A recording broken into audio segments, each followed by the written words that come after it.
O ano era 1986, mais precisamente, na noite de 21 de agosto. A população de algumas aldeias que circundam o lago Nios, no noroeste de Camarões, na África Central, não faziam ideia do quão mortal seria aquela noite. Você conhece essa história? Então vem comigo e saiba o que matou quase 2.000 pessoas, vários animais, entre domésticos e selvagens, milhares de pássaros e 3.500 cabeças de gado. Eu sou Ivan Lima e é um prazer estar mais uma vez aqui com você.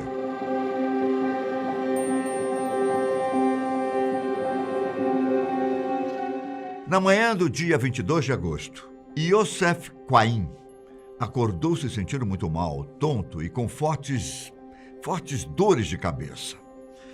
A cabeça dele doía tanto e ele, com muita dificuldade, levantou-se e caminhou para fora do seu quarto. No entanto, as cenas que veria a partir dali o deixariam completamente perplexo. Na sala, viu sua mãe caída ao chão, completamente inerte. Ela estava morta.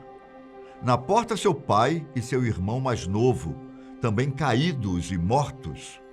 Quain custou a se segurar quando viu sua mulher e sua filha do lado de fora da casa, sem entender o que estava acontecendo e ainda sentindo um enjoo muito forte no estômago. Yosef saiu da casa e o que viu o deixou mais perplexo.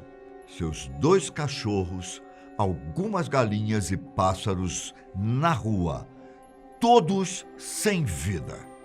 Ao caminhar pelas ruas, não demorou muito para encontrar vizinhos e outros animais na mesma situação. Seu desespero começou a aumentar quando encontrou outro sobrevivente, também vizinho, que estava tão perplexo quanto ele. Ambos não sabiam o que havia acontecido e não conseguiam explicar aquele cenário que mais parecia ter saído das páginas do Apocalipse de João. À medida que caminhavam pelas ruas entre os corpos, encontravam algumas poucas pessoas vivas, entre crianças e adultos também atordoados, que moravam na pequena vila. Sobre a origem da comunidade, o que se sabe é que ocorreu após o desenvolvimento do lago Nios, que foi formado depois da última erupção do vulcão Oku, situado a noroeste de Camarões. Assim, em volta de sua base, foram sendo criados pequenos povoados e fazendas que viviam da agricultura e pecuária, além da pesca e do turismo no lago. Naquela fatídica noite, morreram 1.746 pessoas, animais domésticos e selvagens, pássaros e peixes aos milhares, além de cerca de 3.500 cabeças de gado. Um grupo de paramédicos, cientistas e autoridades se dirigiu um dia depois para a região, onde posteriormente foi constatado que o problema havia se originado no lago. Como não houve qualquer vestígio de erupção do Oku, era bem provável que as mortes tenham sido causadas por um gás tóxico. De fato, lagos de origem vulcânica concentram altas quantidades de gás carbônico sobre seu próprio solo. Devido ao clima tropical, como é o caso em Nios, a superfície do lago é mais quente que o fundo, o que mantém os gases presos no lugar, numa espécie de bolsão. Entretanto, o que aconteceu em Camarões foi um fenômeno considerado raríssimo. Inclusive, até hoje, os cientistas não souberam explicar o que de fato aconteceu para o gás escapar, a não ser por meio de teorias. Acima da superfície, um volume enorme de monóxido e dióxido de carbono foi levado com o vento morro abaixo, cobrindo toda a região. Foi questão de minutos até que os seres vivos, exceto as plantas, começassem a sucumbir aos efeitos nocivos daqueles gases tóxicos. Voltando à história de Yosef, que perdeu toda a sua família, ele mesmo se perguntava porque alguns teriam sobrevivido e outros não. E, detalhe, até aquele momento, nenhum dos sobreviventes tinha ideia do que poderia ter ocorrido. Porém, muitos concordaram em ter ouvido um estrondo à noite, quando já estavam pegando no sono. Tal barulho foi causado pelo escape repentino dos gases que escapou, gerando um pequeno tsunami no lago. Para aquele povo que se move entre fé e misticismo, aquilo deveria ser o apocalipse ou o arrebatamento. Ele foi uma das pessoas que serviram como testemunhas do que aconteceu, e seus relatos aos pesquisadores foram de grande valia para que eles se orientassem na busca da causa da tragédia. Só no povoado onde vive Yosef foram 75 pessoas que perderam a vida, sem contar os animais que também morreram. O desespero de alguns moradores foi tão grande ao se depararem com seus familiares e amigos mortos que viram no suicídio uma forma de não enfrentarem o que estava por vir. Muitos corpos encontrados traziam indícios dessa tragédia. Mas não pense que foi tão rápido chegarem a uma conclusão sobre o que aconteceu. Várias teorias foram empregadas e refutadas, já que antes de o lago deixar escapar os gases, sua água era cristalina e o vulcão estava inativo há centenas de anos. O que houve lá tem um nome: erupção límnica, que é quando os gases presos sob o fundo de um lago, como o Nios, escapam de forma explosiva. No entanto, alguns cientistas discordam disso, já que para haver uma explosão límnica, deve haver fluxo de lava abaixo dessa camada de gases, o que não é o caso do lago em Camarões.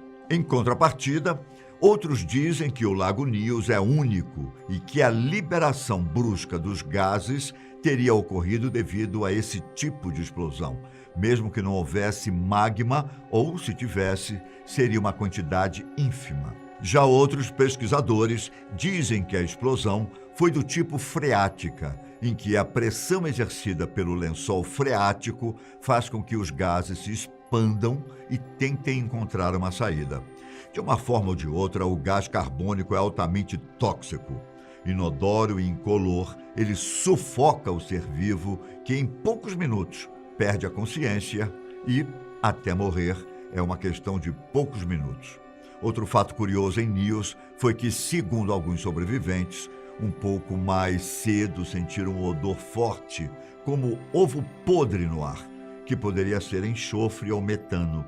Como as equipes chegaram mais de 48 horas após a tragédia, não conseguiram medir a presença desses gases. O que deixou os pesquisadores curiosos em Nios foi o fato de terem havido sobreviventes que ocupavam a mesma casa que outros que morreram. Mesmo que o gás carbônico seja mais pesado que o oxigênio e tenda a descer, os sobreviventes eram pessoas que estavam dormindo enquanto a tragédia ocorria. Uma hipótese levantada, e que foi a mais aceita, é que durante o sono a respiração de alguns é mais leve, o que os fez ingerir menor quantidade de gás. Já os que estavam despertos e com a respiração em ritmo normal ou mais acelerado, ingeriram quantidade suficiente para que os efeitos tóxicos agissem rapidamente no organismo.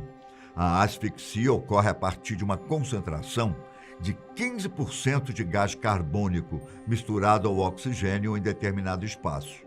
Em Nios, a concentração pode ter ultrapassado os 40%, segundo alguns teóricos. O fato é que, de alguma forma, o oxigênio foi praticamente eliminado pelo dióxido de carbono. Hoje em dia, os povoados em torno do Lago Nios continuam com seu jeito de viver de sempre. Os que lá habitam trabalham na terra para dela tirarem seu sustento. Para evitar uma nova tragédia como a de 1986, as autoridades responsáveis instalaram dispersores de gás carbônico ao longo do lago, com o objetivo de impedir que o gás se acumule novamente. Essa foi a única solução encontrada para a região. Apesar disso, o lago continua sendo uma ameaça à população que o margeia e é considerado um dos lugares mais perigosos do planeta para se viver. Após o desastre em Nios, outros lagos com as mesmas características na África foram inspecionados. E nos que haviam presença de gases carbônico e metano, tubos de dispersão também foram instalados. Quem nasceu no início dos anos 1980 deve se lembrar desse acontecimento, uma vez que foi notícia em diversos telejornais e mídias impressas. Com certeza, é uma lembrança que não dissipa com a mesma velocidade do gás. Para o povo nas proximidades do Lago Nios, muito menos. Enfim, após essa trágica história, eu fico por aqui. E antes de ir, peço que se inscreva no canal e ative o sininho de notificações para você ficar atualizado das novidades da Fatos Desconhecidos. Um grande abraço, fiquem com Deus e até a próxima.